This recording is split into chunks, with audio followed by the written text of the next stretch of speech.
Hi teachers, this is the third video, so it is the third week lesson, right? It's on the same page as the other ones that we talked about right here.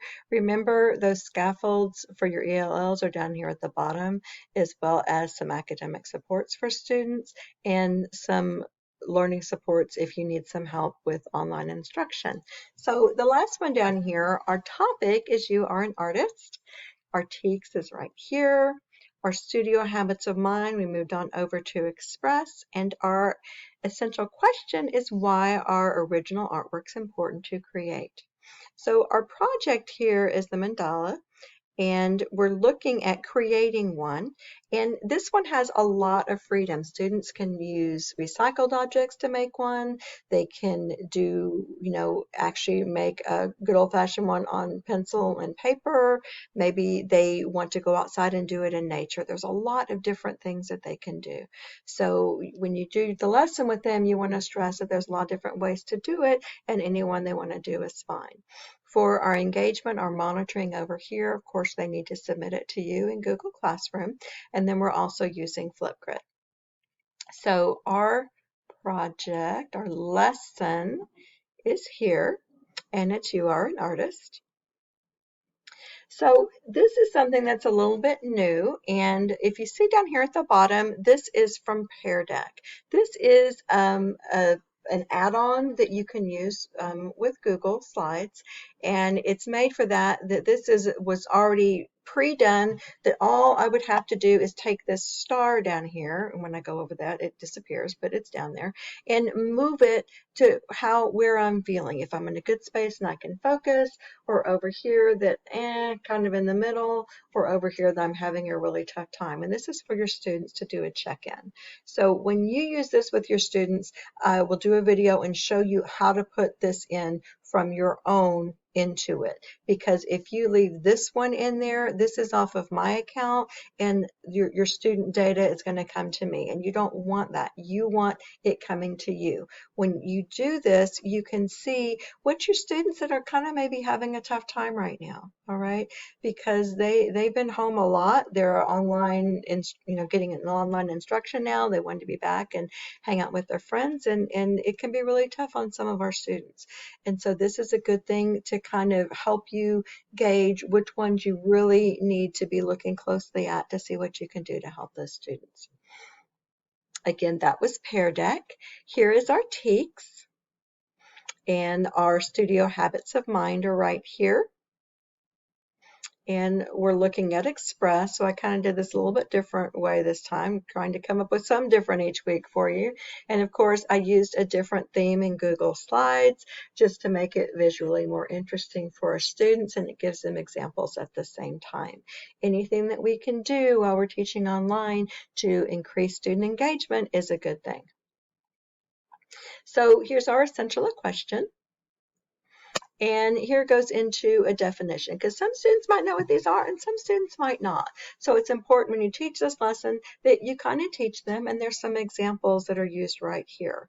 All right, these are helpful in meditation, focusing your mind. And this is one of the reasons I picked this lesson for this week, is because some of our students are having a tough time with everything going on. So we're obviously going to create one with this lesson. You want to remind students that each one is unique. I'll do an example. Theirs is going to look entirely different. But you want to remind them that they all are similar, and that they start at the center point and everything else comes out of that. And that's how they're going to create it. So here's an opportunity for some engagement. What shapes do they see? Maybe you have them do a quick submission in Google Classroom. What shapes do they see on this slide?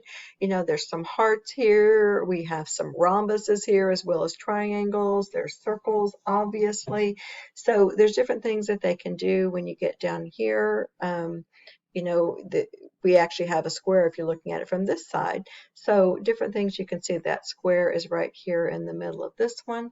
And then remind them that they're starting in the middle of it.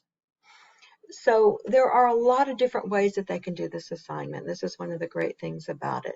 They can use a pencil and paper. They can do it in Google Drawings. They can go outside and, pick up some sticks and stones and do it that way.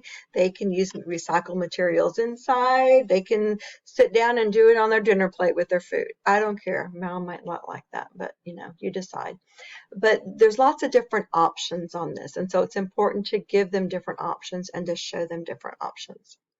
So more resources here. Here's some basics of drawing, and these are slightly more complex than some of these easier ones here.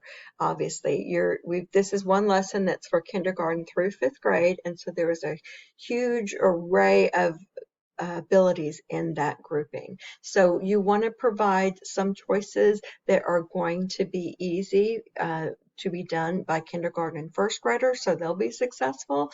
But you want something that's not too easy for your 4th and 5th graders, and that's where something like this is going to be helpful for that.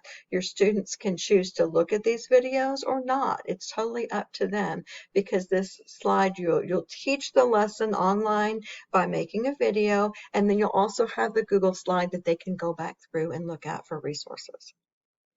So the details, they're only required to do one.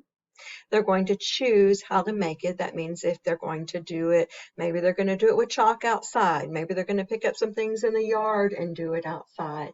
Maybe they're going to go through the recycling bin before recycling gets picked up and make some things. Maybe they're going to use markers and a ruler and do it on a piece of paper.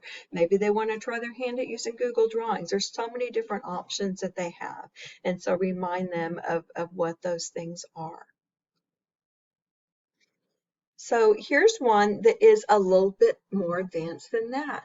Obviously, students would need paint for that, but I love this because it uses 2 different Q-tips. The video actually shows you how to make 4 different sizes from those 2 different Q-tips, and then it walks them through how to create this project. Even if a student doesn't want to do it this way or doesn't have paint, just looking at this process to do it, because it's very methodical in how they're creating it, it's a good thing for students to see that creation process, and it can give them ideas as they're working in Google Drawing or on paper.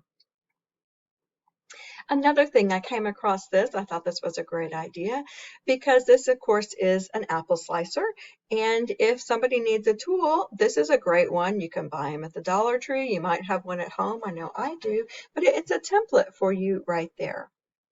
Another template that you might want to suggest to students, if you take a paper plate, fold it in half, and then turn it a quarter turn, fold it in half again, and then you're going to see those lines appear in that. And that would be something, if they want to create a mandala on a paper plate, they can use that so they don't have to come up with that outer circle. And there's actually a slightly smaller circle inside because of how the plate is. So they're going to submit their photo for their assignment. And this shows them the video of how to submit their assignment on their phone. Here it is how to submit it in Google Classroom. And then we have our discussion questions over here. Again, I've got 6 listed. Feel free to change them up if you want to. These are to be used with the Flipgrid, so they can, choose some questions to answer, and then you have that student engagement piece.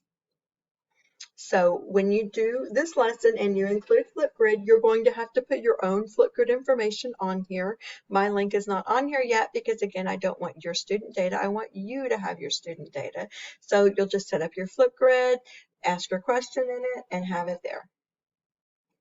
So they choose their questions, they make a video, if they need help making their video, and then they submit it. My very last thing here is student resources, and there's a couple of them on here. So over here on the left, this is where we'll start. These are some internet safety tips for kids. It's in English here, it's in Spanish here. This is from the Common Sense org that we've been using it, I know at my school, and it's across the district for keeping students safe online. Right. making good choices with that. Down here, there is a great story, whoever you are, they can click on it for a read aloud.